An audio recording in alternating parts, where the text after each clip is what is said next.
students, our next topic is ecosystem. सबसे पहले ecosystem में हम पढ़ेंगे इकोसिस्टम का मतलब क्या होता है। इकोसिस्टम मीन्स इसके दो बने हैं, इको और सिस्टम।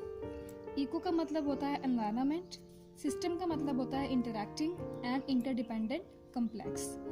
जब इकोसिस्टम जो है एक इंटीग्रेटेड सिस्टम है resulting from interaction of living and non living factors of the environment. इसका मतलब क्या है कि वो सिस्टम जो रिजल्ट करता है, जो बनता है from the interaction of biotic and abiotic components of the environment. Living factors जो है और जो नॉन लिविंग फैक्टर्स हैं, जो इकोसिस्टम है उन दोनों के इंटरैक्शन से, उन दोनों के कम्प्लेक्स से बनता है।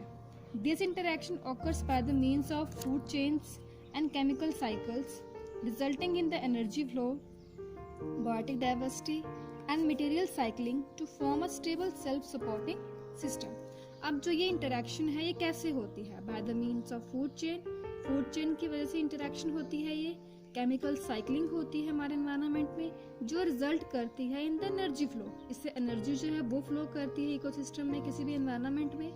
बायोटिक डाइवर्सिटी है एंड मटेरियल साइक्लिंग। इसमें जो मटेरियल्स हैं वो साइकिल की तरह रोटेट करते हैं from one part two another part. इससे क्या बनता है, हमारे पास एक सेल्फ स्टेबल सपोर्टिंग सिस्टम जो है वो बनता है। जो टर्म इकोसिस्टम है सबसे पहले किसने दी थी?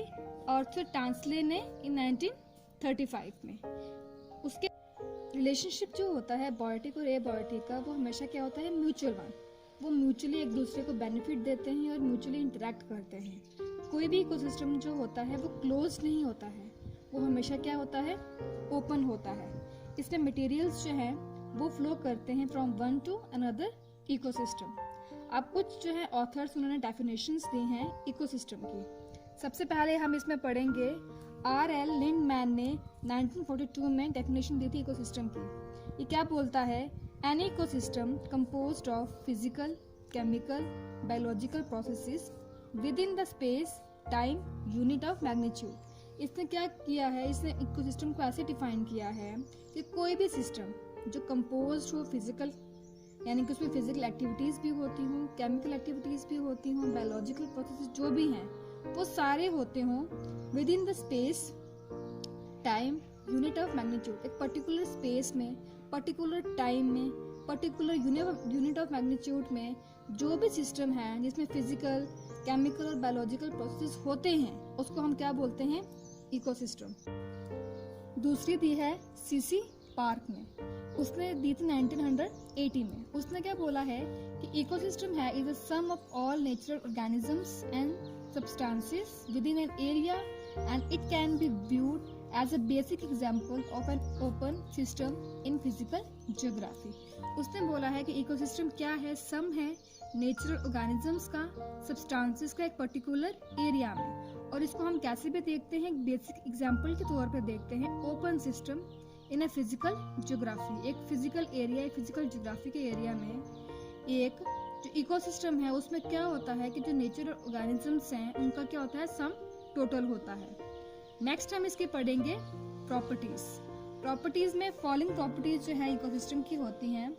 पहला इसमें आता है it consist of the three basic components, energy, bio and habitat. जो इकोसिस्टम है ये थ्री बेसिक कंपोनेंट से मिलके बनता है। पहला इसमें आता है एनर्जी, दूसरा है बायो।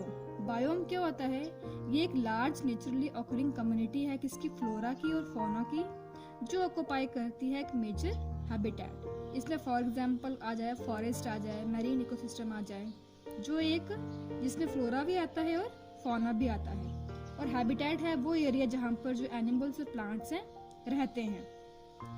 सेकंड है it occupies a well defined area on the surface of the earth. ये क्या करता है, वेल डिफाइंड एरिया जो है सरफेस पे अर्थ के ऑक्युपाई करता है।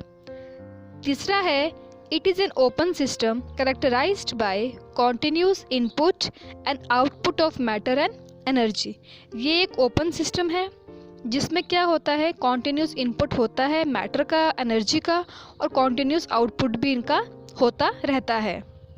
फोर्थ इसमें आता है sun is the main source of energy in ecosystems. जो सन है वो मेजर सोर्स है किसका, एनर्जी का इन इकोसिस्टम।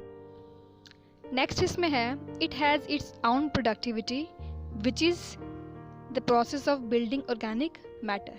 जो इकोसिस्टम्स होते हैं उनकी अपनी क्या होती है, प्रोडक्टिविटी होती है, जो किसका प्रोसेस बनता है, ऑफ बिल्डिंग ऑर्गेनिक मैटर। उसके बाद it is a functional unit in which the biotic and abiotic components are intimately related to one another each other through a series of large scale cyclic mechanisms।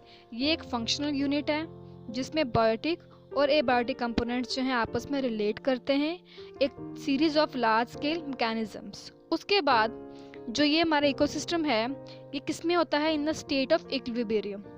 अगर कोई external जो factor है इसको disturb ना करे तब तक ये स्टेट ऑफ इक्विलिब्रियम में रहता है।